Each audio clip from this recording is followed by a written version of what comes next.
예수 그리스도 이름으로 하나님 말씀 증거하겠습니다. 오늘 말씀 다니엘서 4장 말씀입니다.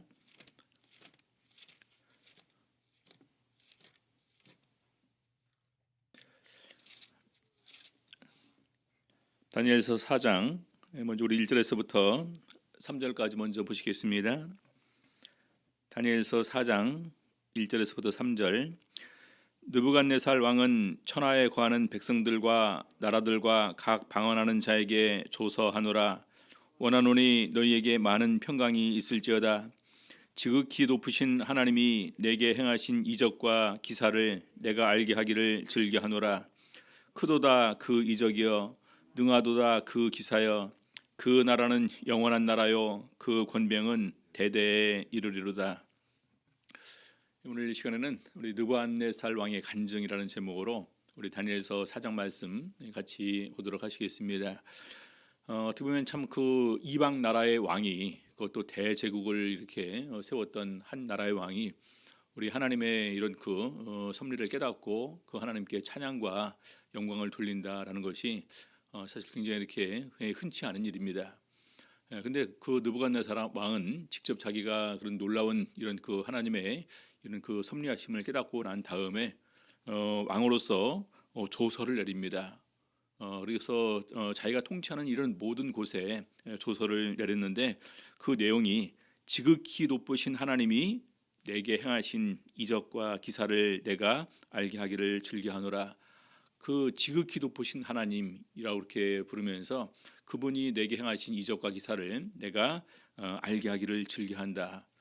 어떻게 보면 정말 이렇게 우리가 하나님의 위대하신 능력과 권세와 사랑을 깨달은 사람들은 자연스럽게 나오는 표현이 하나님께서 내가 행하신 일을 내가 알게 하기를 즐겨한다, 이런 얘기가 참 이렇게 잘 나옵니다. 우리 이제 그 중국인들 모습을 보게 되면요, 참 그분들은 간증이 생활화되어 있습니다. 그래서 아주 작은 일이라도 이것이 정말 하나님께서 나와 함께 하셔서 내게 이런 일이 이루어졌다, 그러면 그걸 갖다가 쉽게 공개를 합니다. 어떻게 보면 버릇게 막 이렇게 본인이 얘기를 하려고 하셔요. 아마 대만을 방문하는 가운데서 느꼈을지 모르겠지만, 뭐 이렇게 이제 산지교회를 가게 되면은 시간 날 때마다 하나님께서 본인들에게 주었던 이 은혜를 증거하고 싶어서 참 이렇게 굉장히 적극적으로 우리에게 다가오는 것을 보게 됩니다. 근데 반대로 우리 한국은요, 자꾸 그냥 그 얘기 안 하셔요. 우리 감추는 게 미덕이고 겸손이 미덕이고 그래갖고 정말 우리가 자랑으로 증거해야 될 것도 얘기하지 않는 경우를 이렇게 보게 되는데, 우리가 진실로 하나님의 은혜와 능력과 사랑을 깨닫게 되면, 체험하게 되면 그것은 얘기 안 할 수가 없습니다. 그래서 오늘 우리 느부갓네살 왕도 그 이적과 기사를 내가 알게 하기를 즐겨하노라. 자, 그러면서 3절 보니까요, 크도다 그 이적이여, 능하도다 그 기사여. 그러면서 그 나라는 영원한 나라요, 그 권병은 대대에 이르르다. 그래서 마지막으로 하는 얘기가 그 나라는 영원한 나라. 어떤 나라를 말하는 걸까요? 우리 하나님께서 세우시는 하나님의 나라가 영원한 나라고, 하나님께서 주신 그 권세, 그 권세가 바로 대대에 영원히 이를 것을 얘기를 하고 있습니다. 그래서 결론적으로 말하게 되면은 느부갓네살 왕이 진정으로 깨달은 것은 이 나라의 흥망성쇠가 온전히 하나님께 달려 있는 것이다. 나라의 이 왕위라는 이런 권세도 사실은 하나님께로부터 나오는 거다라는 부분을 오늘부터 이렇게 쭉 그 4절에서부터 증거하고 있는 것입니다. 그래서 우리 4절에서부터 계속해서 하는 부분은요, 느부갓네살이 먼저 17절까지 꿈의 내용을 얘기를 하고, 이 꿈의 내용을 갖다 이렇게 모르니까 그다음에 이제 그 다니엘을 초청하고 다니엘로부터 해석을 듣고 실제로 그 일이 자기에게 일어난 일을 증거하고 있습니다. 오늘은 그냥 쭉 읽어가시면서 그 내용만 하게 되면 간증이기 때문에 그냥 그 내용만 이해하시면 될 것 같습니다. 4절 보겠습니다. 나 느부갓네살이 내 집에 편히 있으며 내 궁에서 평강할 때에, 이때가 언제인지는 그 학자들 사이에 고고절지 이렇게 많이 그 얘기가 있습니다. 왜냐하면 느부갓네살 왕이 계속해서 정복 전쟁을 하는 가운데서 마지막 애굽을 이렇게 정복한 때가 주전 568년으로 이렇게 알려져 있습니다. 그리고 나서 이제 얼마 지나지 않아서 562년 정도에까지 이제 왕이 있었던 걸로 알고 있는데, 아무튼 그 때까지는 아니었을 것이다. 그래서 적어도 애굽을 정복하기 전에 잠깐 이렇게 이제 쉬는 타임에 이렇게 있었을 거다. 그리고 수많은 전쟁을 하는 가운데서 느부갓네살 왕은요 엄청나게 많은 신전과 제단과 우상을 세운 것으로 이렇게 알려지고 있습니다. 자, 그런데 우리 건축을 얼마나 좋아했는지 엄청난 또 건축도 같이 이렇게 이제 하게 되는데요.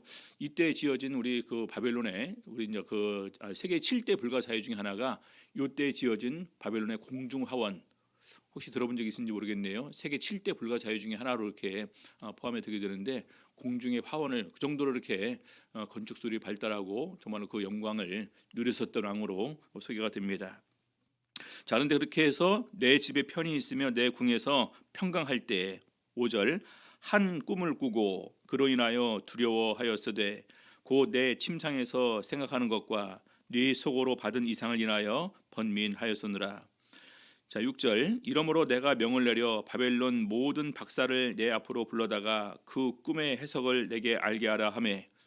우리 2장의 내용과는 좀 틀린 내용이죠. 2장은 꿈의 내용도 몰랐었는데 그래도 여기서는 꿈의 내용은 압니다. 근데 어느 누구도 그 꿈의 해석을 알지 못하죠.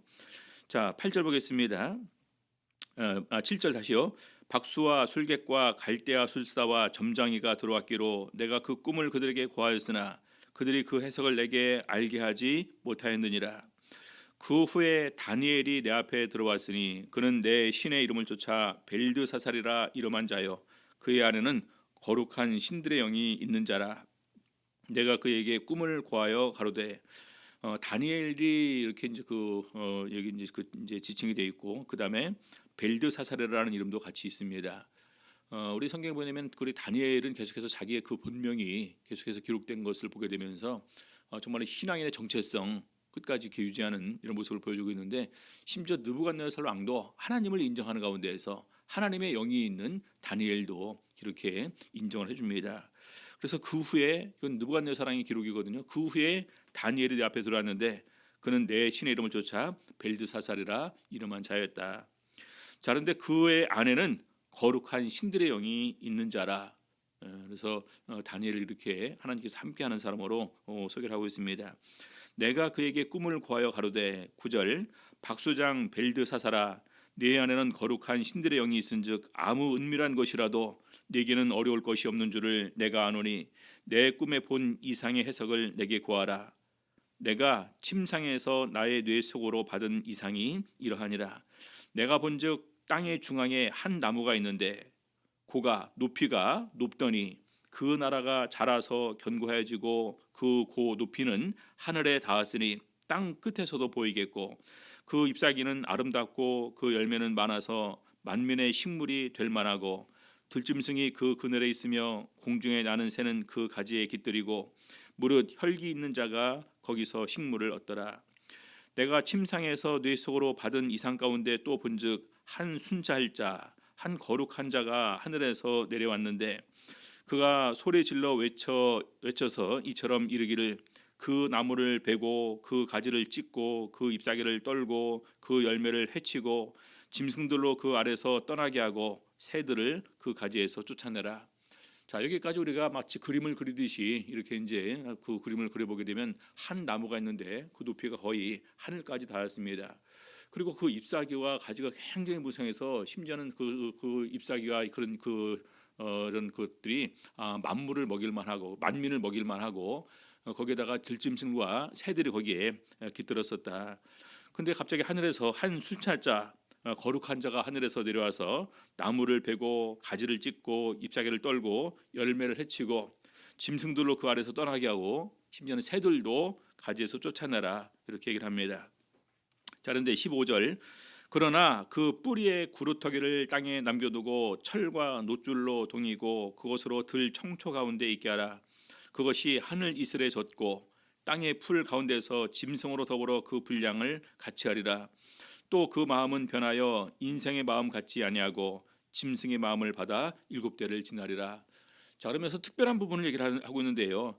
여기까지는 이제 앞에까지는 우리가 이제 어떤 꿈일까 추측을 하는 가운데서 갑자기 순찰자가 내려와서 그걸 다 베고 짐승들을 다 흩어버리고 새들도 쫓아내라고 합니다. 자, 그런데 15절에 뿌리의 구루터기를 땅에 남겨둔다. 아마 이제 이 부분이 좀 하나의 관건이 되겠죠. 뿌리의 그루터기를 땅에 남겨두고 철과 놋줄로 동이고 그것으로 들 청초 가운데 있게 해서 하늘 이슬에 젖고 땅의 풀 가운데에서 짐승으로 더불어 그 분량을 같이 하리라. 자, 그런데 해석할 수 있는 단서가 하나 이렇게 또 더 주어지게 됩니다. 16절 보니까요. 또 그 마음은 변하여 인생의 마음 같지 아니하고, 그렇죠?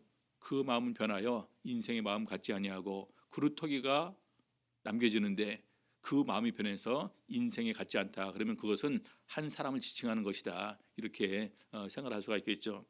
그리고 짐승의 마음을 받아 7대를 지내리라. 그래서 짐승처럼 밖에서 이렇게 하늘 이슬에 젖고 땅의 풀 가운데서 짐승과 함께 풀을 먹을 것을 얘기를 합니다.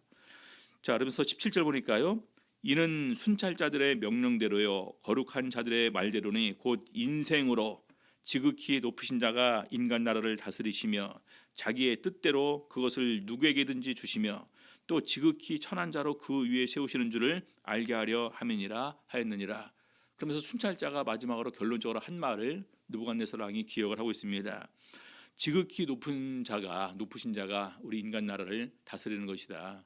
그래서 우리 많은 사람들이 생각하기를 하나님께서는 택하신 백성 이스라엘 민족들에게만, 오늘날은 택하신 백성들에게만 이렇게 이제 함께 하시는 거 생각하시는데, 사실은 이런 세계 모든 나라의 흥망성쇠가 하나님께 달려 있고 그 주권이 하나님께 있다라는 것입니다. 그러면서 자기의 뜻대로 그것을 누구에게든지 주시며 또 지극히 천한 자로 그 위에 세우시는 줄을 알게 하려 함이니라 하였느니라. 그래서 결과적으로 한 나라의 왕이 되게 되는 것도 하나님께서 세우시고 하나님께서 폐하시는 것이다. 그래서 권세가 하나님께로부터 나오는 것을 이렇게 얘기를 하는 것입니다.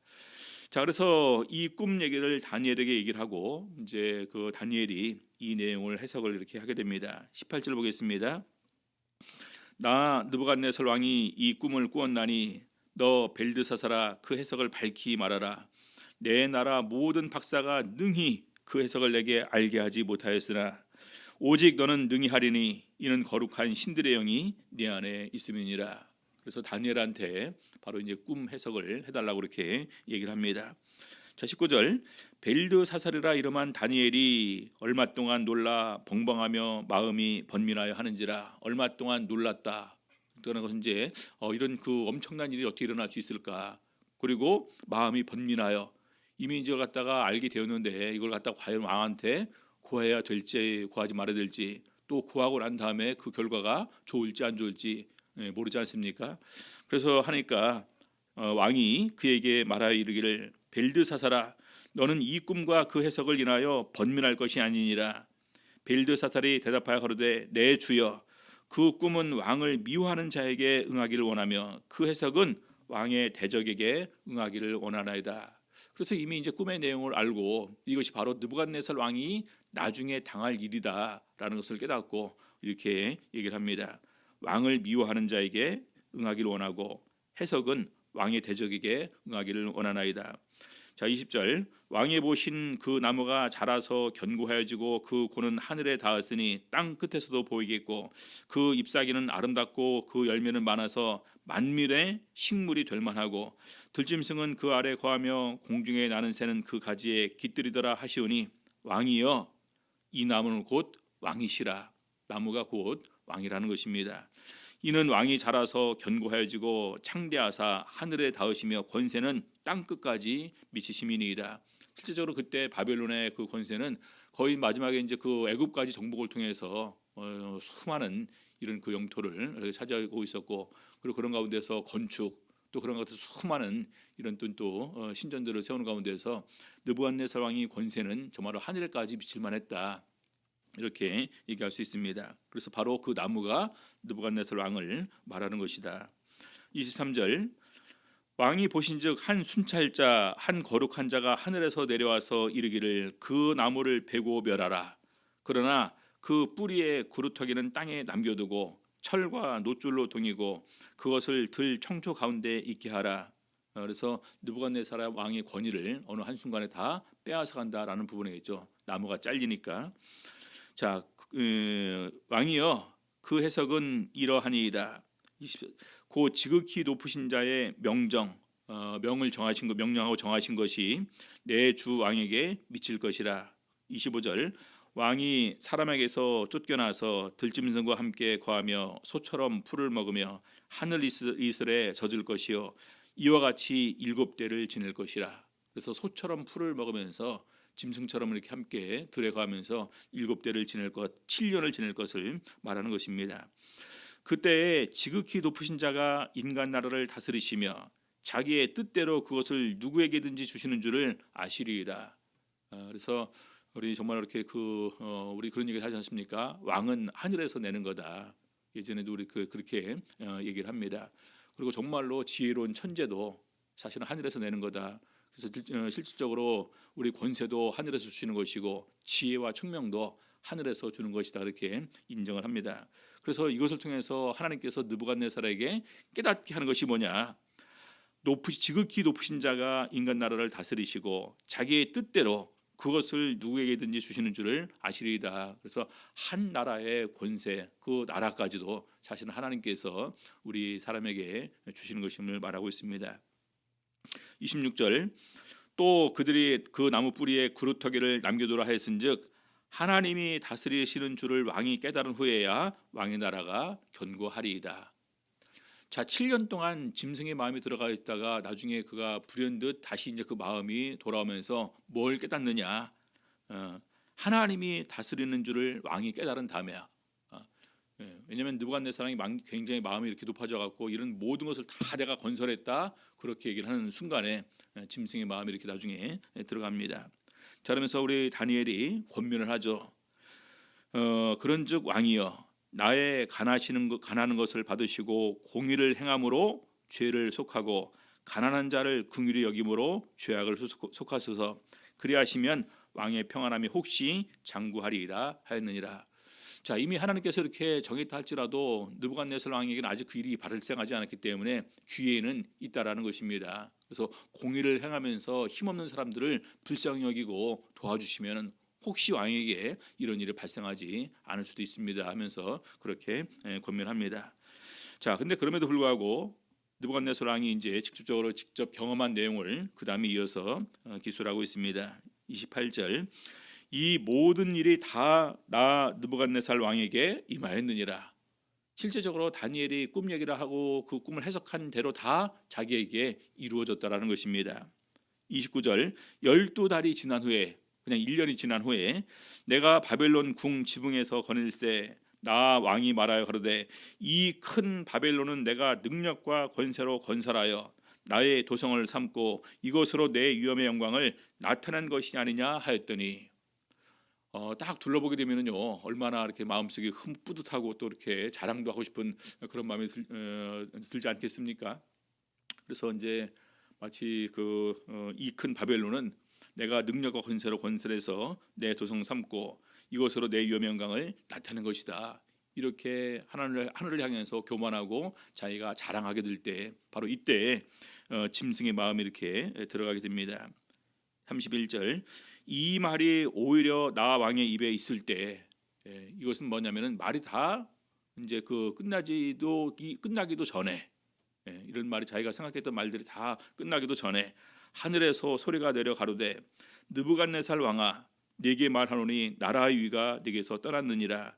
네가 사람에게서 쫓겨나서 들짐승과 함께 거하며 소처럼 풀을 먹을 것이요 이와 같이 7대를 지내서 지극히 높으신 자가 인간 나라를 다스리시며 자기의 뜻대로 그것을 누구에게든지 주시는 줄을 알기까지 이르리라 하더니. 그래서 실제적으로 짐승의 마음에 들어가게 되었는데 우리 이제 그 현대 의학적으로도 보게 되면 짐승의 마음이 들어가서 어떤 사람은 짐승처럼 되기도 하고요, 어떤 사람은 소처럼 그 마음 갖기도 하고, 심지어 어떤 사람들은 새처럼 그 마음을 갖기도 한다. 그러면서 병명까지 소개가 된 부분들이 있더라고요. 아무튼 그 느부갓네살 왕에게도 그런 마음이 이렇게 들어가게 된 것 같습니다. 자, 그래서 그런 마음이 들어가니까 이제는 사람과 함께 있을 수가 없겠죠. 그래서 이제 아마 왜냐하면 그래도 한 나라의 왕이었기 때문에 갑자기 정신이 이렇게 나갔다 할지라도 바로 어떻게 할 수 없으니까 일정한 공간을 두고서 이렇게 이제 금지구역으로 됐겠지. 그래서 거기에 이제 이렇게 특별히 이렇게 이제 보호하면서 이렇게 있게 되었던 것 같습니다. 그래서 사람에게서 쫓겨나서 소처럼 풀을 먹으며 몸이 하늘 이슬에 젖고 머리털이 독수리털과 같았고 손톱은 새 발톱과 같았었느니라. 그래서 계속해서 이제 뭐 이렇게 당연히 이제 풀을 먹었고 몸은 하늘 이슬에 젖었고 머리털이 독수리털과 뭐 이렇게 이제 뭐 빠를 일이 없고 뭐 감을 일이 없으니까 먹치렁치렁하면서 여러 가지 또 이렇게 더러운 것도 막 묻고 손톱은 새 발톱과 같았었느니라. 자, 34절 그 기한이 참에 나 느부갓네살이 하늘을 우러러 보았더니 내 총명이 다시 내게로 돌아온지라. 그 기한이 차고 7년이 지나고 난 다음에 하늘을 우러러 보면서 다시 총명이 돌아왔다라는 것입니다. 이에 내가 지극히 높으신 자에게 감사하며 영생하시는 자를 찬양하고 존경하였느니, 지극히 높으신 자, 그다음에 영생하시는 자. 여러분, 이방의 왕이지만 느부갓네살 왕이 하나님을 칭하는 그 호칭들을 우리가 좀 유의해서 볼 필요가 있습니다. 이분은 지극히 높으시다. 이분 외에 더 높으신 분이 없다라는 의미가 거기에 있는 것입니다. 가장 높으신 분이시고, 그리고 영생하시는 분이시다. 그분은 영원히 살아계시는 분이시다. 그리고 그 권세는 영원한 권세시다. 하나님의 권세만이 영원한 권세시다. 그다음에 그 나라는 대대에 이르리로다.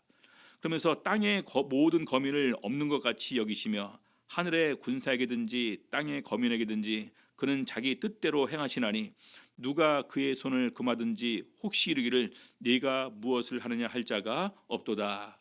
그래서 바로 이렇게 느부갓네살 왕이 이렇게 하나님께 찬양과 영광을 돌렸다라는 것입니다.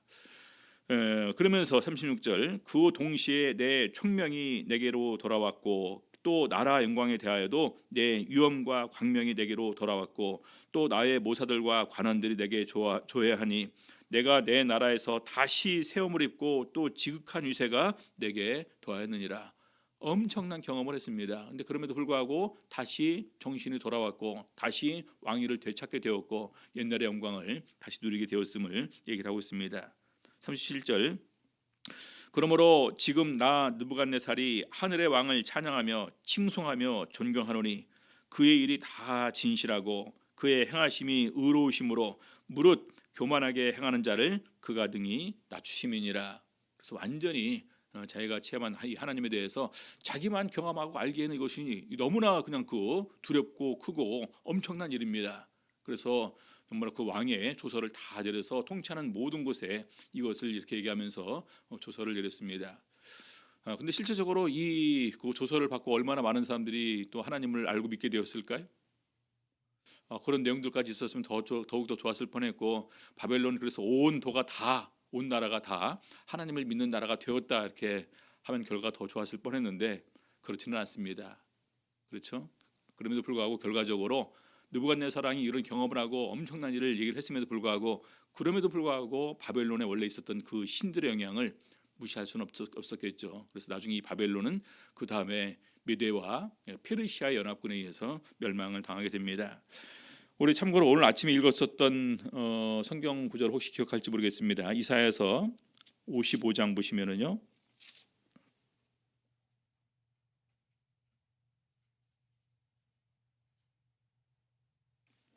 이사야서 55장 3절 보시겠습니다. 3절 이사야서 55장 3절 너희는 귀를 기울이고 내게 나와 들으라. 그리하면 너희 영혼이 살리라. 내가 너희에게 영원한 언약을 세우리니 곧 다윗에게 허락한 확실한 은혜니라. 여기 보니까요. 내게 나와 들으라. 그리하면 너희 영혼이 살리라. 하나님께 나와라. 그러면 영혼이 살리라.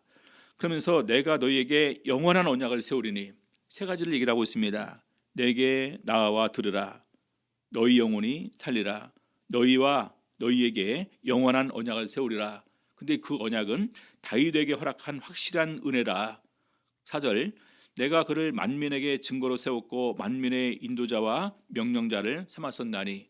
근데 이 하나님께서 다윗 왕과 확실한 그 은혜와 약속을 한 것이 사무엘하 7장에 기록되어 있습니다. 사무엘하 7장에 다윗이 어느 날 나의 집은 이렇게 그 백향목 궁에 거하는데 우리 하나님의 집은 휘장 가운데 있다.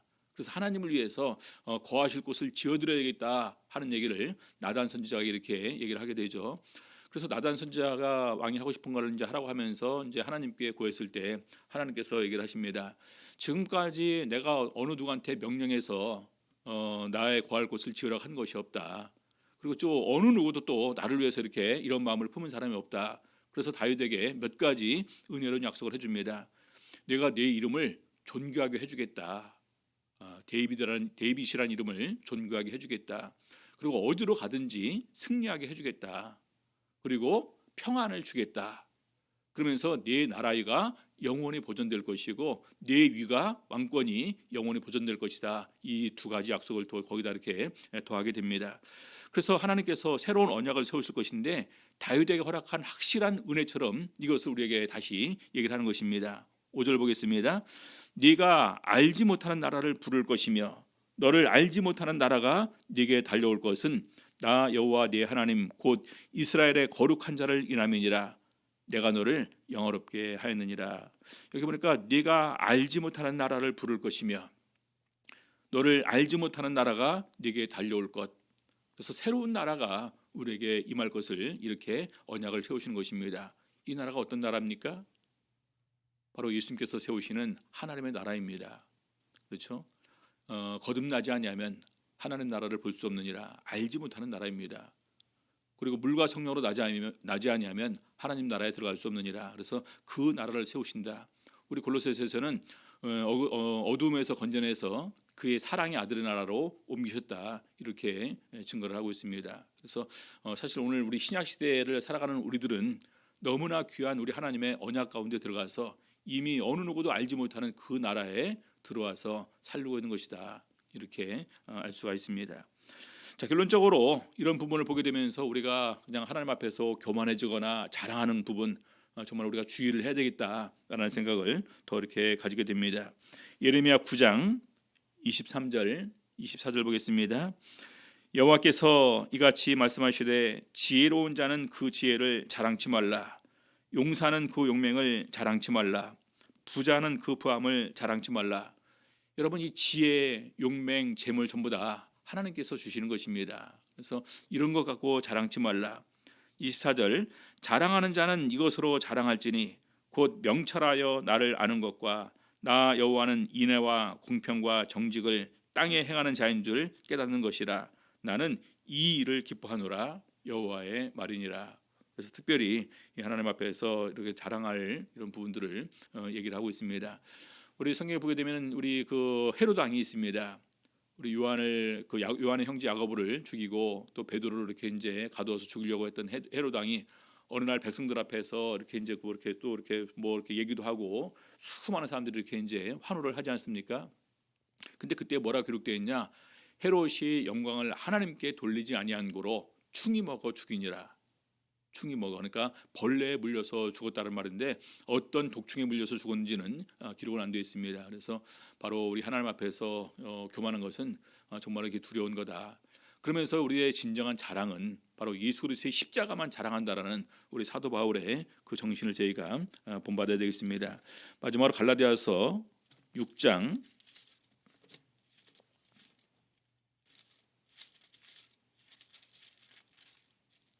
14절 보겠습니다. 갈라디아서 6장 14절 그러나 내게는 우리 주 예수 그리스도의 십자가 외에 결코 자랑할 것이 없으니 그리스도로 말미암아 세상이 나를 대하여 십자가에 못 박히고 내가 또한 세상을 대하여 그러하니라. 우리 사도 바울은 그리스도 예수의 십자가 외에 예수 그리스도의 십자가 외에 결코 자랑할 것이 없다. 어느 날 깨닫고 보니까 내가 부활하는 것도 예수 그리스도의 십자가로 인해서 또 부활 이후에 나중에 하늘나라 들어가는 게 되는 것도 예수 그리스도를 통해서 또 나중에 내가 영생을 누리는 것도 예수 그리스도를 통해서만이 이것은 유일하게 가능하다는 사실을 깨닫고 이것 빼고 나면 아무것도 아닌 것입니다. 그래서 십자가 외에는 자랑할 것이 없다 이렇게 고백을 하고 있습니다. 여러분 우리가 이 세상 살아가면서 잠깐 가졌던 권세 때문에 잠깐 누렸던 명예 때문에 잠깐 내가 이렇게 내 마음을 즐겁게 했던 이런 재물 때문에 우리가 가장 더욱더 소중하고 귀한 것을 잃어버리게 된다면 그 인생은 실패한 인생이나 마찬가지입니다. 어떤 분이 그런 얘기를 하시더라고요. 아무리 그 사람이 잘 살았다 할지라도 죽음이 불행하면 그것은 불행한 것이다. 그렇죠? 근데 죽음으로 끝나는 것이 아니라 우리는 그 다음에 있을 영생과 천국을 바라보면서 사는 사람들입니다. 그래서 그런 선물을 우리에게 주신 우리 하나님의 은혜에 더욱더 감사하면서 기쁨과 또 찬양으로 하나님께 영광 돌릴 수 있는, 또 계속해서 그 은혜를 우리 느부갓네살 왕처럼 증거할 수 있는 저희들의 삶이 될 수 있기를 예수 이름으로 원합니다. 찬양 102장 찬양하시겠습니다.